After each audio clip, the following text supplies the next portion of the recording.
समय नहीं ये सोने का। अगर हो सके तो ये वाला स्क्रीन थोड़ी देर के लिए प्लीज बंद करवा दीजिए। मुझे ऐसा लग रहा है कि उधर भी कोई कवि सम्मेलन चल रहा है और आधे लोग वहां देख रहे हैं।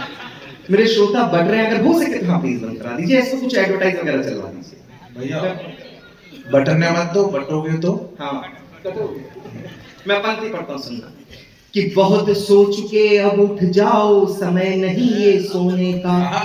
अब तक खोया बहुत करो प्रण, अब कुछ भी ना खोने का। राम जन्मभूमि खोई थी, खोए ताजमहल हमने। मुगलों के आतंक से खोए कितने राजमहल हमने।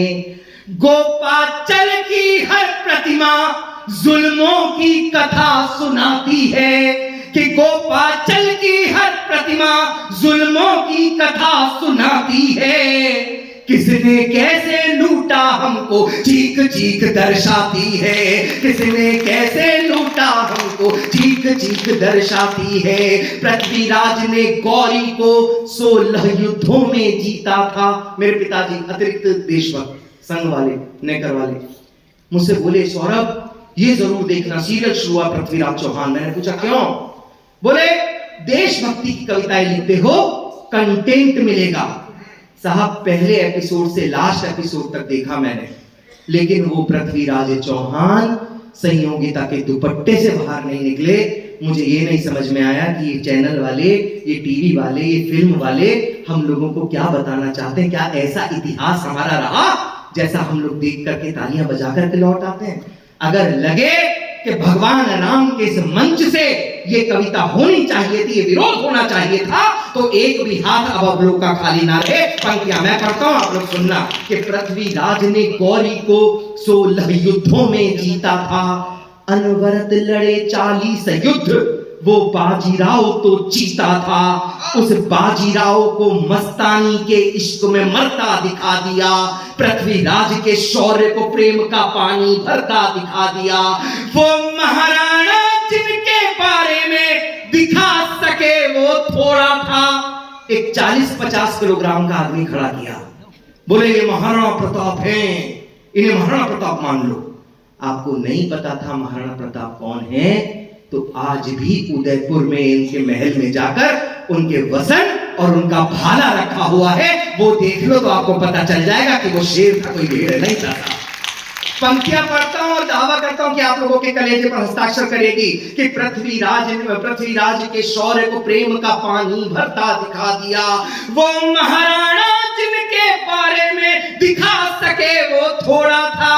कि वो महाराणा जिनके बारे में दिखा सके वो थोड़ा था। जिस भाव को छू पाए उससे कहीं ज्यादा उनका घोड़ा था। कि जिस भाव को छू पाए उससे जिस भाव, पंक्ति देता हूं सुनना। कि हमको बतलाया जाता है अकबर महान इतिहासों में। क्या बात है? द ग्रेट अकबर, अकबर महान हमारे पाठ्यक्रमों में पढ़ा हम लोगों ने। आपको लगे कि सौरभ सही कह रहा है, तब आप लोग अपना नहीं देना। कि हमको बतलाया जाता है अकबर महान इतिहासों में। नहीं मिलता शाहजहां जैसा कोई प्रतिमान इतिहासों में। इतिहास में प्रेम की सबसे बड़ी कोई प्रतिमूर्ति है तो वो ताजमहल है। आपके बाबा जी ने बनवाया था। किसी मंदिर को तोड़कर उसके अंदर से प्रतिमाएं हटाकर आप लाशें गाड़ दें तो वो मंदिर कब्रिस्तान नहीं हो जाएगा। वो ताजमहल तेजो महालय था, तेजो महालय है। और एक पंक्ति देता हूं आपको, और अब दावा करता है सौरभ कि अब अपने हाथ आप लोग रोक करके बताना। पंक्ति मैं पढ़ता हूं, सुनना। कि तू कहता है ताजमहल के हर जर्रे में लव है। एक बार खोज होने दो ना फिर। कि तू कहता है ताजमहल के हर जर्रे में लव है। तू कहता है ताजमहल के हर जर्रे में लव है, तो खुल जाने दे दरवाजे, देखें शिव है या शव है।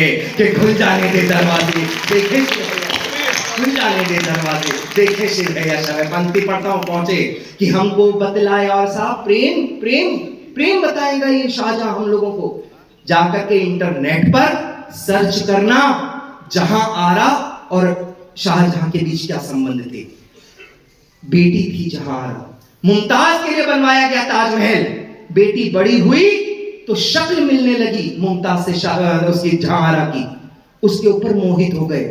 मौलवियों ने यह कहा कि जो माली अगर कोई पेड़ उगाता है तो उसका फल खाने का वो अधिकारी होता है। साहब, भारत की परंपरा इतनी ऊंची नहीं हो सकती। मैं विरोध करता हूं और मुझे अपने इस विरोध पर आप लोगों के हस्ताक्षर चाहिए। कहने की हिम्मत सौरभ करता है, स्वीकार आप लोग करना कि हमको बतलाया जाता है अकबर महान इतिहासों में, नहीं मिलता शाहजहां जैसा कोई प्रतिमान इतिहासों में, कि नहीं मिलता शाहजहां जैसा कोई प्रतिमान इतिहासों में। बेबस के पति का वध कर जबरन देह को जिसने लूटा था, वहशी नजरों से सिंदूरी कोई दामन ना छूटा था।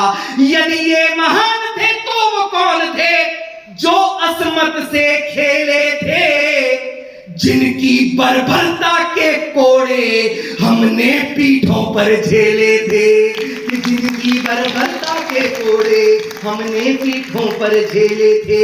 वो कौन थे जिनकी औलादें दीवार में जिंदा चुनवा दी। कोई पग अगर इस सदन में बैठी हो तो एक बार अपने स्थान पर खड़े हो।